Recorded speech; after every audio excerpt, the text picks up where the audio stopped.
This is Newstalk ZB News. Good morning, it's 5 o'clock. I'm Neva Reddy Manu.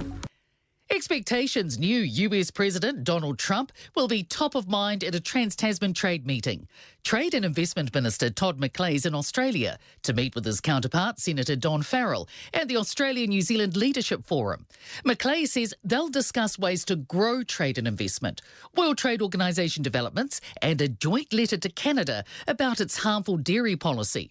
Geopolitical analyst Jeffrey Miller says they will probably talk about how they'll both navigate Trump's proposed tariffs. That could have a real direct impact on New Zealand exporters if New Zealand gets hit by tariffs, if Australia gets hit by tariffs. That could be really to New Zealand's detriment. This is Newstalk ZB News. Good morning, it's 6:30. I'm Neva Reddy Manu. The Trade and Investment Minister's in Australia to meet with his counterpart.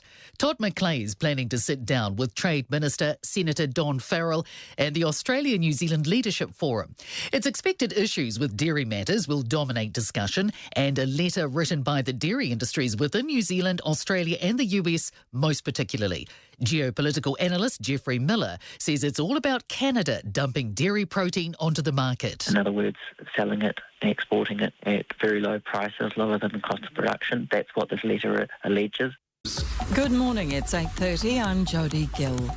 New Zealand faces a tricky game of give and take and looking for a trade agreement with India. Chris Larkson and Winston Peters are both expected to visit the country this year for ongoing discussions. But the Prime Minister and Foreign Minister says serious work is ahead to reach a deal. Democracy Project geopolitical analyst Jeffrey Miller says as a small island nation, we have different priorities from the world's largest country and fifth largest economy.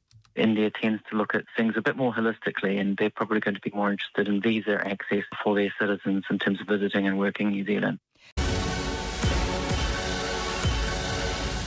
Mike Hosking, Ryan Bridge, Matt Heath, Tyler Adams. All the names you can trust. This is Newstalk ZB News. It's 10 o'clock. I'm Jodie Gill. New Zealand might have to hold out to get the best possible deal from a trade agreement with India. Chris Larkson and Winston Peters are expected to head there for talks this year, but neither will commit to reaching an agreement this term. Democracy Project geopolitical analyst Jeffrey Miller says the world's changed since we last tried to reach a deal between 2010 and 2015. He says Australia already has a deal, but probably not one we'd want. The Australian deal completely excludes dairy exports, and that would be the bitter pill that New Zealand might have to swallow if it wants to get an agreement done soon.